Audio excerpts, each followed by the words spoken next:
Assalamu alaikum students. Today is our 10th lecture about external debt. Last lecture में हम लोगों ने internal debt के बारे में पढ़ा। इंटरनल डेट क्या होता है, उसको कैसे कहाँ कहाँ से हमें मिल सकता है, उसको हम कैसे ओवरकम कर सकते हैं, क्या वो इकोनॉमी पे बर्डन होता है या नहीं होता। लेकिन आज हम देखेंगे एक्सटर्नल डेट। तो एक्सटर्नल डेट क्या होता है? जो बाहर से हम लोन ले रहे होते हैं, ठीक है। स्पेशली ये लोन कौन लेता है?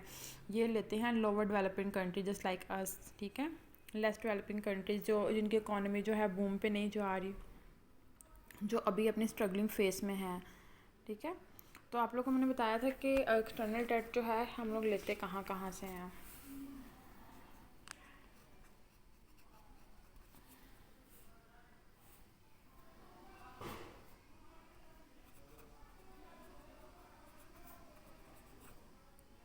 IMF और world bank. IMF last lecture में आपको बताया था इंटरनेशनल मॉनेटरी फंड होता है, स्टैंड फॉर। इसका जो हेड क्वार्टर है वो आपके पास वाशिंगटन में है,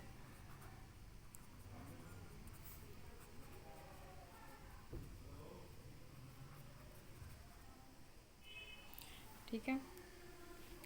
अब ये जो बैंक होता है जस्ट लाइक हमारे पास IMF ये नहीं, इसके अलावा बहुत से अदारे हैं जहाँ से हम लोन लेते हैं। हमारे पास IBRD है, IDA है, IFC है, ठीक है। पाकिस्तान जितने भी इदारे हैं ऐसे, ठीक है, जहाँ से हम लोग टैक्स ले सकते हैं उनको हम लोग कहते हैं एडिंग डिपार्टमेंट्स के। ये हमें एड प्रोवाइड कर रहे हैं।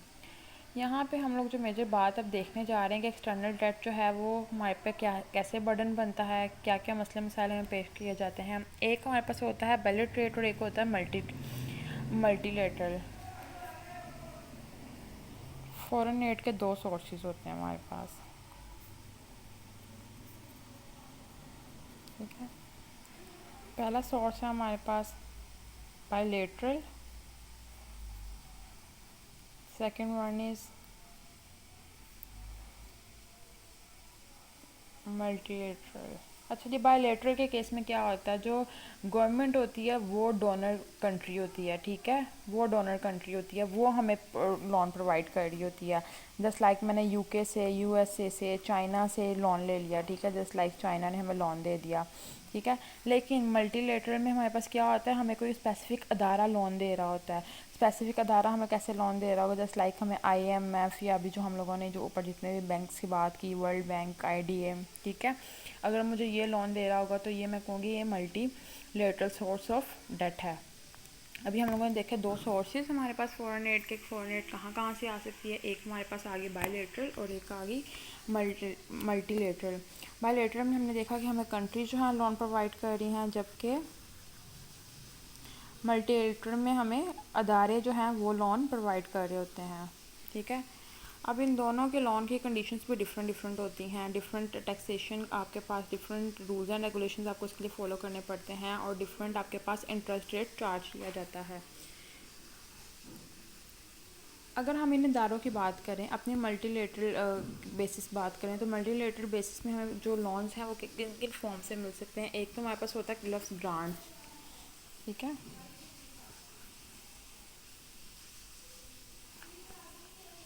ग्रांट्स हमारे पास होता है डेवलपिंग कंट्री में अगर कोई डिज़ास्टर आ गया, जस्ट लाइक कोई फ्लड आ गया, अर्थक्वेक आ गया, ठीक है, इस तरह का कोई मिसहैप हो गया, ठीक है। जस्ट लाइक 2005 में आपने देखा था, ठीक है, बहुत बड़ा जो था आपके पास अर्थक्वेक आया था। अभी जो कोरोना का इशू है, ठीक है, कोई भी मुल्क जो है वो नेचुरल जो है वो डिज़ास्टर को फेस कर रहा है, ठीक है। तो उस फॉर्म में जो आपको दूसरी कंट्री से या डोनर कंट्री से मिलेगा, ठीक है, वो आपके पास क्या कहलाएगा? ग्रांट। उसको आपने रीपे नहीं करना, वो अनरिपेबल होगा, ठीक है। वो जैसे आपके पास in the form of aid ही आएगा, उसको आप ग्रांट भी कहते हो, जो कि आपकी हेल्प के लिए आपको दिया जाता है, ठीक है। सेकंड होता है आपके पास foreign loan.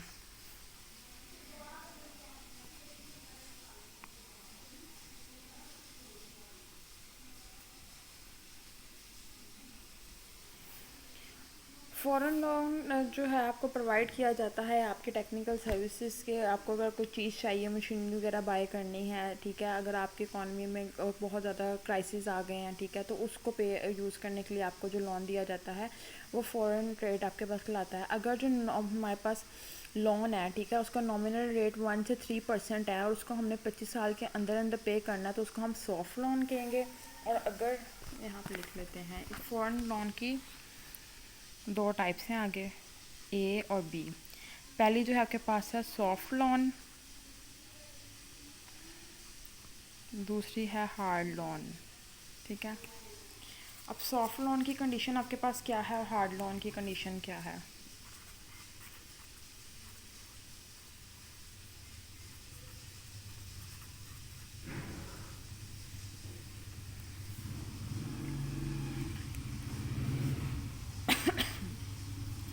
Soft loan, soft के नाम से हमें पता लग रहा है मतलब बिल्कुल हल्का फुल्का सा। ठीक है, तो इसमें हमारे पास जो टैक्स रेट होगा वो 1 to 3% होगा। ठीक है, इंटरेस्ट रेट इससे हाई नहीं होगा, मतलब थोड़ा सा इंटरेस्ट रेट पे जो आपको लोन मिल जाए उसको आप कहोगे सॉफ्ट लोन। ठीक है, और ये जो होगा 25 साल के अंदर अंदर हमें रिकवर करना होगा, with in 25 years, repayable after, मतलब सॉरी आफ्टर 25 ईयर्स। 25 ईयर्स का आपको इसमें सॉफ्ट है ना, तो आपको रिलीफ मिल रहा है। आपने 25 साल के बाद आप इसको पे कर सकते हो, मतलब 25 साल तक आपको कोई टेंशन नहीं हो, ना आपके पास इंटरेस्ट रेट ज़्यादा है, आप रिलैक्स होके 25 साल के तक बाद उसको आप पे कर सकते हो। जबकि हार्ड लोन में क्या होता है, आपके पास जो इंटरेस्ट रेट होता है वो more than 3% होता है, more than 3% होता है उसका इंटरेस्ट रेट। ठीक है, और सेकेंडली आपको उसको पकड़ना भी जल्दी पे होता है, विद इन 25 ईयर्स आपको उसको पे बैक करना होता है उस इकॉनमी को, उस डोनर को। ठीक है, जिससे आपने ये लिया है। नेक्स्ट आपके पास आते हैं टाइड और अनटाइड लोन्स। टाइड लोन्स क्या होते हैं, अनटाइड लोन्स क्या होते हैं। टाइड लोन्स की अगर हम बात करें तो ये लोन जो है हमारे पास, जो डोनर कंट्री हमें लोन देती है वो टाइड भी हो सकते हैं और अनटाइड भी हो सकते हैं। जो टाइड एड जो आपके पास होता है वो आपके पास एड होता है, बोथ सोर्सेज भी होते हैं, यूटिलाइजेशन भी होती है उसमें। ठीक है, when aid is tied to source, the receiving country has to make purchases from supplier in donor countries only. In the case aid is bad to utilization, then the loan is spent on specific projects approved by the countries. ठीक है, इसको मैं explain कर देती हूँ दोबारा उर्दू में। Tide loan हमारे पास ऐसा लोन होता है जिसमें आपके पास, हम लिख भी लेते हैं ताकि हमारे पास रिकॉर्ड रहे कि हमने इस टॉपिक में क्या कवर किया था। अच्छा, ये टाइड लोन्स हमारे पास ये होते हैं जिसमें आपको जो दूसरी गवर्नमेंट होती है वो स्पेसिफिक बता रही होती है, आपको देती है इसलिए कि आपने ये सिर्फ उस पर्पज़ के लिए लगाने हैं, उस पर्पज़ के अलावा आपने कहीं यूज़ नहीं करने। लेट्स सपोज अगर मैं ऑरेंज ट्रेन के लिए लोन लेती हूँ पर मैं लगा वो किसी और सेक्टर में देती हूँ तो वैसा नहीं होगा, क्योंकि वो टाइड लोन है। तो टाइड लोन जो है वो स्पेसिफिक प्रोजेक्ट जिसके जिसके लिए आपने लिया होता है सिर्फ आप उसी पे ही यूज़ कर सकते हो, उसके अलावा आप किसी और सोर्स पे वो यूज़ नहीं कर सकते। जबकि अनटाइड लोन ये होता है वो आप लोन अपनी मर्ज़ी से जिस मर्ज़ी सेक्टर पे यूज़ कर सकते हो। ठीक है, टाई के नाम से याद रखें, टाई मतलब बांधना। ठीक है, तो आप टाई के नाम से याद रख लो कि आपको बांध दिया जाता है कि आपने इसी सोर्स पे यूज़ करना है, इसके अलावा आप पैसा कहीं नहीं लगा सकते। और ये नहीं कि हम वहाँ से ले लें, हम अपनी मर्ज़ी करते रहें, तो ऐसा नहीं है। ये अनटाइड लोन होता है जिसमें हमारे पास कोई कंडीशन नहीं होती, उस लोन को हम अपनी मर्ज़ी से जिस मर्ज़ी सेक्टर में जहाँ हमें ज़रूरत पेश आए हम वहाँ लगा सकते हैं। जबकि टाइड लोन जो स्पेसिफिक है, जिस पर्पज़ के लिए लिया है आपने उसी पर्पज़ पे लगाना है, इसके अलावा आप किसी और पर्पज़ पे नहीं लगा सकते।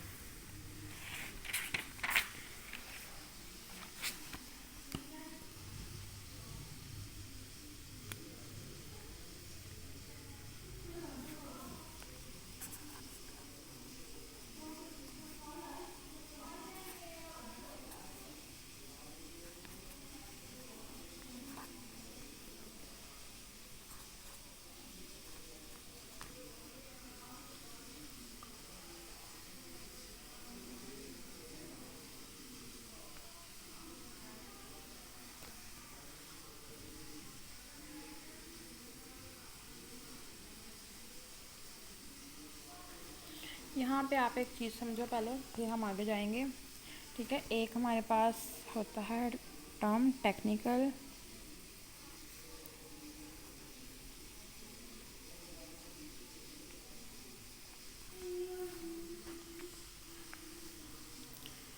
टेक्निकल असिस्टेंस में हमें बाहर के मुल्क से कोई लोन, कोई पैसा नहीं मिल रहा होता, लेकिन लोन मिल रहा होता है in the form of brain drain आप कह लो, in the form of intelligent staff. अक्सर हम जो बाहर से मशीनरी इंपोर्ट करवाते हैं, ठीक है, उस मशीनरी को हम इंपोर्ट तो करवा लेते हैं, बहुत ज़्यादा वो टेक्निकल चीज़ है। ठीक है, बाहर की टेक्नोलॉजी जो होती है जब स्टार्ट होती है बिल्कुल जब हम एक चीज़, मोबाइल फ़ोन भी एक एग्जांपल लें तो हम बिल्कुल मतलब पकड़ते साथ तो चलाना नहीं आएगा ना, इसको हमें यूज़ करने का तरीका होगा। अक्सर चीज़ें अभी भी हमें यूज़ नहीं करनी आ रही होती, तो हम लोग क्या होता है यूट्यूब से सीख रहे होते हैं। अब तो खैर काफ़ी ज़्यादा टेक्नोलॉजी फास्ट हो गई है, लेकिन कुछ चीज़ें अभी भी ऐसी हैं जो बाहर से हम मॉडर्न मशीनरी मंगवाते हैं, वो हमारे लेबर को यूज़ करनी नहीं आती। तो इस केस में क्या होता है, बाहर के मुल्क वाले हमें जो है free of cost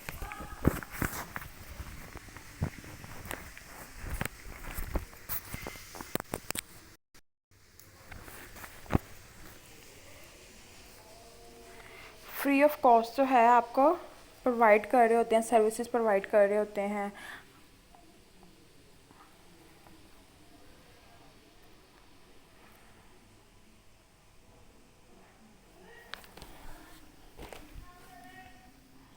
free of cost आपको सर्विसेज प्रोवाइड की जा रही होती हैं। आपको वहाँ से स्टाफ भी भेजा जा रहा होता है जो कि आपके पास हैवी प्रोजेक्ट्स में, स्टील मिल्स में आपके पास मदद करता है। अगर आपने देखा होगा ये ऑरेंज ट्रेन में अक्सर चाइनीज़ नज़र आते हैं, ये तो खैर वेजेस पे काम कर रहे हैं, लेकिन कुछ ऐसा स्टाफ भी है जो कि हमें फ्री ऑफ कॉस्ट चाइना ने दिया था कि आपकी हेल्प करेगा। और यहाँ पे हम नेक्स्ट बात करते हैं कि सोर्सेज हमारे पास कौन कौन से मेजर आते हैं।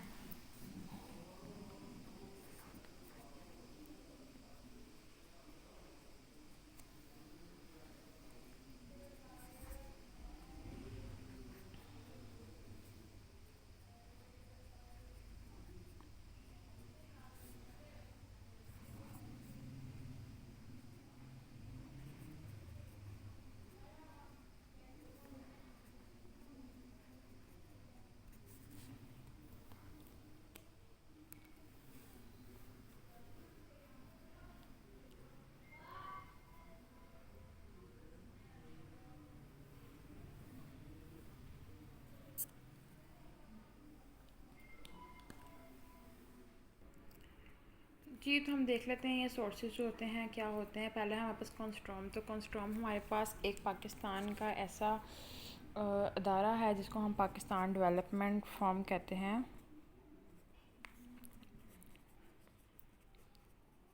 पाकिस्तान डेवलपमेंट फोरम, ठीक है। ये कंसिस्ट ऑफ टोटल 11 कंट्रीज़ होता है। ऐसी 11 कंट्रीज़ हैं जो कि हमें लोन प्रोवाइड करती हैं, ठीक है। तो उस वो लोन जो हमारे पास आ रहा होगा तो हम कहेंगे ये कॉन्स्ट्रम के सोर्स से हमारे पास लोन आ रहा है। अब वो 11 कंट्रीज़ कौन कौन सी है? Belgium, Canada, France, Germany, Italy, Japan, Netherlands, Norway, Sweden, UK and USA, ठीक है। Pakistan development forum is the single largest source which provides foreign loan, ठीक है। अब यहाँ पे हमारे पास जो है ये सोर्स फर्स्ट हमारे पास हो गया। नेक्स्ट है नॉन कॉन्स्ट्रॉम। नॉन कॉन्स्ट्रॉम में हम देखेंगे कि 8% जो है हमारे पास जो लोन है वो हमारे पास नॉन इस्लामिक कंट्रीज से आ रहा है, जबकि 10.7% जो लोन है हमारे पास इस्लामिक कंट्रीज से आता है। नेक्स्ट इस्लामिक कंट्रीज में थर्ड पॉइंट आपको बिल्कुल क्लियर होगा। इस्लामिक कंट्रीज जैसे लाइक ईरान, अफ़गानिस्तान, ठीक है। तो ये इस्लामिक कंट्रीज़ हैं, ठीक है। इस्लामिक कंट्रीज से जो हम लोग लोन आपस में एक दूसरे को दे रहे होते हैं, बीइंग अ मुस्लिम जो एक दूसरे की हेल्प की जा रही होती है, ठीक है। अपने माइंड में ये रख के होता तो वो भी लॉन ही है, लेकिन सिर्फ ये कि इनका हक हम पे ज़्यादा है या हम इनसे ले सकते हैं, ये हमारे अपने हैं, ठीक है। तो वो जो लोन आपके पास होता है वो आपके पास इस्लामिक कंट्री में कंसीडर किया जाता है। अब यहाँ पे एक बहुत इंपॉर्टेंट क्वेश्चन राइज होता है कि हम लोग फ़ॉरेन डेट लेते क्यों हैं।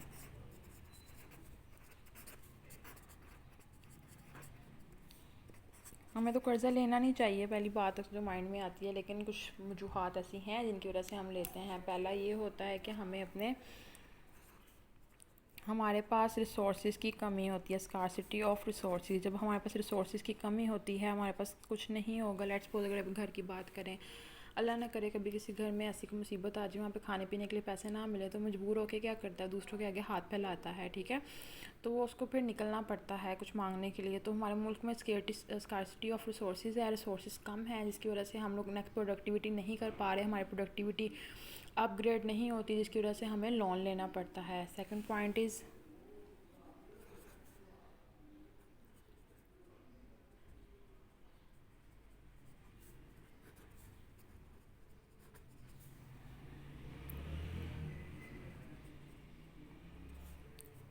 हमारे अकाउंट जो हैं डेफिशिएट हैं। डेफिशिएट से मुराद है कि हमारे एक्सपोर्ट्स हैं बहुत ज़्यादा कम हैं, इम्पोर्ट्स बहुत ज़्यादा हैं, ठीक है। हमारे अकाउंट्स जो हैं डेफिशिएट हैं। जब अकाउंट डेफिशिएट होते हैं तब भी हम लोग हैंड टू माउथ हो जाते हैं, हमें किसी ना किसी की ज़रूरत पड़ती है। जब किसी ना किसी की ज़रूरत पड़ती है तो फिर हम किसी से पैसे मांगते हैं, किसी से पैसे मांगना मतलब किसी से डेट लेना, ठीक है।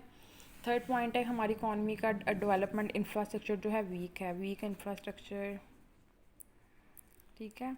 जब तक हमारा इंफ्रास्ट्रक्चर वीक होगा, हमारी इकॉनमी खूबसूरत नहीं होगी, अगर यहाँ पे रोड्स अच्छे नहीं बने होंगे, पार्क्स नहीं होंगी, ये ट्रेन्स वगैरह नहीं चल रही होंगी, ऐसी फैसिलिटीज़ नहीं होंगी जो बाहर के मुल्क में हैं, तो टूरिस्ट यहाँ पे नहीं आएंगे। जब टूरिस्ट नहीं आएंगे तो हमारे पास फ़ॉरेन इनकम नहीं आएगी, तो फ़ॉरेन इनकम को जनरेट करने के लिए हमें अपना इंफ्रास्ट्रक्चर बेहतर बनाने की ज़रूरत है। लेकिन अनफॉर्चुनेटली हमारा जो इंफ्रास्ट्रक्चर है वो हम लोग खुद बेहतर नहीं बना सकते, हमारे पास इतने रिसोर्स नहीं हैं, ठीक है। तो उन रिसोर्स को, इंफ्रास्ट्रक्चर को बेहतर करने के लिए हम जो है वो बाहर से फ़ॉरेन एड लेते हैं ताकि हम लोग अपनी कंट्री में लगाएं, ठीक है, अपने मुल्क को खूबसूरत बनाएं, बेहतर बनाएं, ताकि वो लोग दोबारा आके हमें पैसे दें और उन्हीं से हम लोग अपना जो है डेट जो है वापस कर सकें उन्हीं पैसों से, ठीक है। नेक्स्ट जो फोर्थ पॉइंट है, हमारे पास टेक्नोलॉजी जो है बेहतर नहीं है, ठीक है। हम लोग टेक्नोलॉजी बेहतर नहीं है, टेक्नोलॉजी जो हमारी बैकवर्ड है, जब तक टेक्नोलॉजी बेहतर नहीं होगी हम लोग डेवलप कंट्री कैसे बनेंगे। हमें अपनी टेक्नोलॉजी को इन्हांस करने के लिए हमें मॉडर्न मशीनरी की ज़रूरत पड़ती है, और मॉडर्न मशीनरी बहुत एक्सपेंसिव होती है क्योंकि वो पाकिस्तान में नहीं बन रही, वो कहाँ बन रही है, यूके में, यूएसए में, डेवलप कंट्रीज़ में। वो लोग नई से नई चीज़ आए दिन इंट्रोड्यूस करवा रहे हैं, इनोवेशंस हो रही हैं वहाँ पर, तो हमें भी उन इनोवेशंस की ज़रूरत है, हमें उन चीज़ों की ज़रूरत है ताकि हम उन चीज़ों को यूज़ करके और कुछ ना कुछ बना सकें। तो जब हमारे पास लेकिन इतने पैसे ही नहीं हैं कि हम लोग वो चीज़ बाय करें, ठीक है, तो उन चीज़ों को बाय करने के लिए हमें ज़रूरत पड़ती है कि हम लोग किसी और कंट्री से पैसे लेके उन चीज़ों को बाय करें।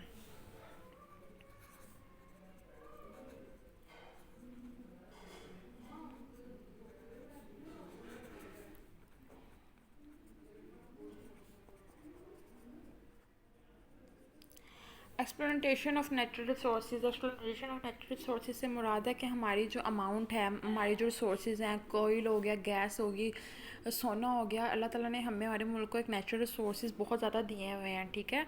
लेकिन अनफॉर्चुनेटली हमारे पास ऐसी मशीनरी नहीं है कि हम लोग उसको निकाल सकें। मतलब कितनी एक अनएक्सपेक्टेड सी बात लगती है ना कि आपको नज़र आ रहा है कि यहाँ पे सोना पड़ा हुआ, लेकिन आप उसको निकाल नहीं सकते, आपके पास मशीनरी नहीं है। तो अपने नेचुरल रिसोर्सेज को तबाही से बचाने के लिए, उनको प्रॉपर यूज़ में लाने के लिए भी हमें फ़ॉरेन ट्रेड की या फ़ॉरेन एड की ज़रूरत पड़ती है, ठीक है।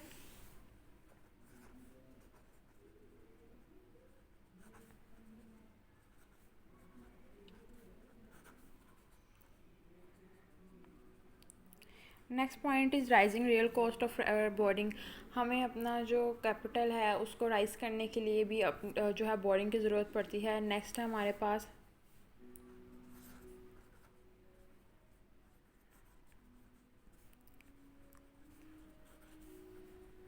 अगर हमने कोई कर्ज़ा लिया है, ठीक है, इसकी अगर हम एग्जांपल लेते हैं, एक गवर्नमेंट कर्ज़ा ले लेती है और दूसरी गवर्नमेंट आके कहती है इसने सारा कर्ज़ा वेस्ट कर दिया, किसी काम में लगाया ही नहीं है, जो पैसा था इसने सारा वो डुबो दिया, अब तो मुझे और पैसों की ज़रूरत है ये काम करने के लिए या इस काम को ठीक करने के लिए। लेट्स सपोज अगर ये जो नवाज शरीफ वगैरह थे, इन्होंने वही ट्रेन स्टार्ट की, इमरान खान ने आके कहा कि जी ये तो प्रोजेक्ट ही बिल्कुल यूज़लेस है, तो इसको या तो गिरा दो, ठीक है, या तो इसको इस पर और पैसा लगाओ, ठीक है। तो डिसीजन क्या हुआ कि इस पर और पैसा लगना चाहिए, क्योंकि कितना पैसा लग गया, इसको वेस्ट नहीं होना चाहिए। चीज़ों को बचाने के लिए, वेस्टफुल रिसोर्सेज को बचाने के लिए हम लोग और कर्ज़ा ले लेते हैं, ठीक है, और कर्ज़ा लेके इस प्रोजेक्ट को कंप्लीट किया जाएगा अब, ठीक है। तो आप लोग ये सब्जेक्ट पढ़ रहे हो तो कोशिश किया करो न्यूज़ भी सुनते रहा करें, ठीक है। तो ये सारे हमारे पास वो पॉइंट्स हैं जिसमें हम लोग देख रहे हैं कि हमें फ़ॉरेन ट्रेड की ज़रूरत क्यों पड़ती है, फ़ॉरेन एड की क्यों ज़रूरत पड़ती है, क्यों हम पैसा लेते हैं। नेक्स्ट इसमें हम देखेंगे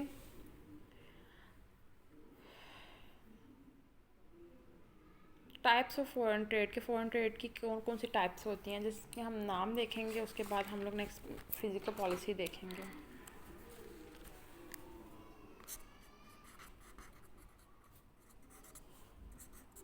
पहले हम लोगों ने जो देखे थे वो सोर्सेज थे, अब ये टाइप्स हैं, किस किस्म का फ़ॉरेन ट्रेड हमारे पास फ़ॉरेन एड हो सकता है, ठीक है।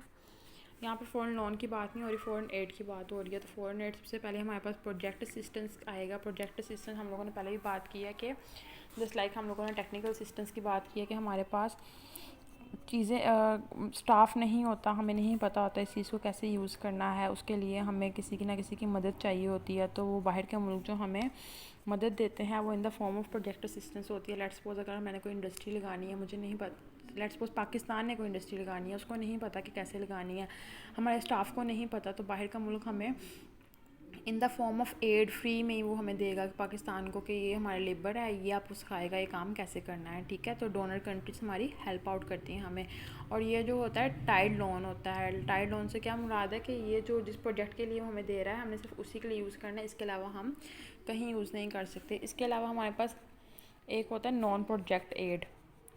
ऐसी एड जो हमें किसी प्रोजेक्ट के लिए स्पेसिफिक नहीं दी जा रही होती, पर ये एड हमें दी जा रही होती है, just like non food aid, ठीक है, या फिर फूड एड भी आप इसको कह सकते हो। ए बी 2 पॉइंट आएंगे, ये नॉन फूड भी हो सकती है, फूड एड भी हो सकती है। जस्ट लाइक हमें बाहर का मुल्क, अगर हमारे मुल्क में किसी चीज़ की शॉर्टेज हो गई है, लेट्स सपोज अगर चीनी कम हो गई है तो बाहर का मुल्क हमें चीनी दे रहा है, तो वो भी हमारे पास जो है नॉन प्रोजेक्ट एड आएगी।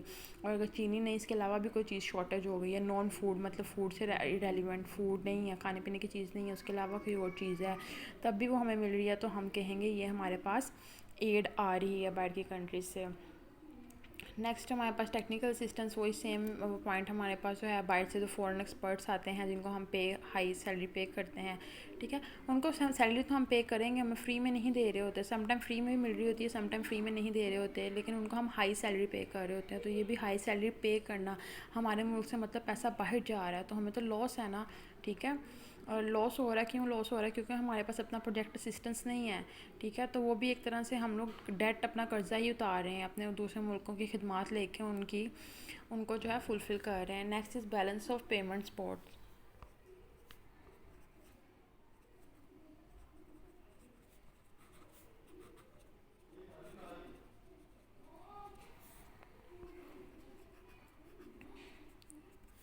इसको हम BPSP कहते हैं, ठीक है।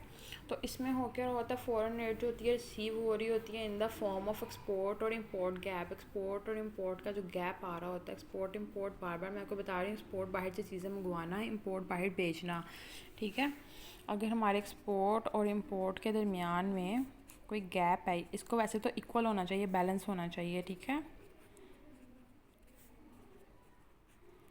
ठीक है। एक इकोनॉमिक डेवलपमेंट के लिए हमें इसको बैलेंस करना चाहिए, लेकिन अगर यहाँ पे गैप हमारे पास लाई करे एक्सपोर्ट और इंपोर्ट में, तो इसको कवर आउट करने के लिए हमारे पास जो एड आती है वो भी एक एड की टाइप होती है जिसको हम कंसीडर करते हैं। ये बैलेंस ऑफ पेमेंट सपोर्ट है। हमारे बैलेंस ऑफ पेमेंट को बैलेंस करने के लिए, हमारे एक्सपोर्ट इंपोर्ट को बैलेंस करने के लिए जो हमें ट्रेड दी जा रही है, ये वो एड है, ठीक है। नेक्स्ट है relief assistance for Afghan refugee, ठीक है। ये था 2004-05 की बात है, इसको हम छोड़ देते हैं, ठीक है। इसको हम लेटेस्ट इंशाल्लाह मैं आपको ना लेटेस्ट इसका करंट रेट देख के बताऊंगी। नेक्स्ट हमारे पास कैपिटल इनफ्लो के लिए, ठीक है, कैपिटल इनफ्लो और कैपिटल आउटफ्लो की एक टाइप है। हमारे पास कैपिटल का इनफ्लो होना बहुत लाजमी है। इनफ्लो से मुराद है कि पैसा कहीं ना कहीं से आना चाहिए, आना तो वो चाहिए हमारे पास एक्सपोर्ट से, हम बाहर चीज़ें बेचें और हमें पैसा आ जाए, पर वो हमारी जब एक्सपोर्ट्स कम होती हैं, ठीक है, तो फिर हमारे पास एक और टाइप यूज़ हो रही होती है फॉरेन एड की, कि हम किस तरह मुल्क में पैसा मंगवाएं, ठीक है। बाहर के डॉलर्स हमारे पास आए, पौंड्स आए, येन आए, ताका आए, बाहर की करेंसी हमारे पास आने का आए, ठीक है। उसके लिए हम लोग जो एक type of foreign add use करते हैं, जो फॉरेन एड लेते हैं, वो हमारे पास आता है कैपिटल इनफ्लो के। हमें कैपिटल अंदर मंगवाने की ज़रूरत पड़ रही है, इनफ्लो अपने मुल्क के अंदर। और कैपिटल क्या होता है? ये अमाउंट होती है जो कि हम अब किसी कारोबार को शुरू करने के लिए या फिर एग्जिस्टिंग कैपिटल को रन करने के लिए यूज़ करते हैं। ये तो हमारे पास सारा एक्सटर्नल डेट के, एक्सटर्नल डेट क्या होता है, इसको हम क्यों लेते हैं, क्या टाइप्स हैं, सोर्सेज क्या हैं, किस पर्पस के लिए यूज़ किया जाता है। आई होप कि आपको इस लेक्चर में कोई इशू नहीं होगा, और आप लोग इंशाल्लाह मैं आपको इसकी असाइनमेंट दूंगी, आप लोग खुद से सोचोगे कि आप लोगों को क्या क्या पॉलिसी बनानी चाहिए जिससे आपको फ़ॉरेन एड जो है वो आप अपना जो कर्ज़ा है वो उतार सको। इस वक्त इकॉनमी पे सबसे बड़ा प्रेशर ही ये है हमारे पास, क्योंकि देखो अब एक घर में आज 10 रुपये रहे हैं, 10 रुपये में जो उसने 8 रुपये किसी का कर्जा देना है वो हर महीने वो देता जा रहा है, तो 2 रुपये में वो घर कैसे चलेगा। तो सेम हमारी कंट्री की भी सिचुएशन हुई है कि हमारा हर सेक्टर जो है वो हिट हो रहा है, इससे अफेक्टिव हो रहा है, बहुत ज़्यादा हमें लॉस सफ़र करना पड़ रहा है। हर सेक्टर को ऐसी बात है, पैसों की ज़रूरत है, पैसे के बगैर कोई काम नहीं चलता। तो हमारी एजुकेशन में जस्ट रिसर्च पे 0.2 हमारे पास एक्सपेंस हो रहा है, एजुकेशन पे जस्ट 2% हमारे पास एक्सपेंस हो रहा है, जो कि बहुत कम है। हमें इतनी फैसिलिटीज़ नहीं दी जा रही, जिसकी वजह से हमें जो है खुद से अपनी पॉकेट से यूज़ करना पड़ रहा है, हमें सब्सिडीज़ नहीं दी जा रही। तो ये सारा क्यों हो रहा है? इसके पीछे हम लोग ये नहीं कह सकते कि इमरान खान की गलती है या उसकी गलती है। ये गलती ओवरऑल इकॉनमी की है कि हम लोगों ने इतना कर्ज़ा ले लिया है। अब बेहतर जो सलूशन है अपनी इकॉनमी को ट्रैक पे लाने का वो यही है कि हमें हमें एड अपना जो कर्ज़ा है वो पे करना है। जब हम कर्ज़ा पे कर लेंगे तो इंशाल्लाह हमारी इकॉनमी में टैक्सेस तो जनरेट होते रहते हैं, तो वो टैक्सेस से हम लोग अपनी जो है डेवलपमेंट की तरफ जा सकते हैं। तो आई होप कि आप लोग मुझे अच्छी पॉलिसी सजेस्ट करोगे, ठीक है? आप लोग के माइंड में अच्छी पॉलिसीज़ आएंगी कि हमें क्या करना चाहिए कि हम लोग अपने मुल्क का जो है कर्ज़ा उतार सकें। अगेन वही मैं बात करूँगी, आप लोगों ने खुद से कोई डिबेट नहीं देनी कि ऐसे हो जाए वैसे हो जाए। चीज़ को सोचना है, उसके पीछे पॉलिसीज़ देखनी है, क्या हम ऐसा कर सकते हैं। अगर कर सकते हैं तो फिर आप उस चीज़ को सजेस्ट करोगे, अदरवाइज़ आप उस चीज़ को नहीं कह सकते। वो कहते हैं ना हवाओं में तीर नहीं चलाना। अक्सर आप लोग टॉक शोक्स देखते होगे न्यूज़ में, तो वो क्या होती है, डिबेट हो रही होती है जस्ट कि ऐसा कर ले वैसा कर ले, मतलब कि हवाओं में बातें हो रही होती हैं। तो वो नहीं कर सकते। हर चीज़ के पीछे पॉलिसीज़ होती हैं, रूल्स एंड रेगुलेशंस होते हैं, हमें उनको देख के अपनी पॉलिसी सजेस्ट करनी है कि कौन सी पॉलिसीज़ हो हमारे पास जो कि हम लोग अपनी इकॉनमी में यूज़ करके तो अपनी इकॉनमी को बेहतर बना सकें, अपनी इकॉनमी का डेट जो है वो रिड्यूस कर सकें, कम कर सकें। अव्वल तो अल्लाह करे कि ये माफ़ी हो जाएगी इस तरह, ठीक है? आई होप कि आपको इस लेक्चर की समझ आई होगी। इसमें कोई भी इशू हो यू मे कंसर्न मी, ठीक है? ओके, अल्लाह हाफ़िज़।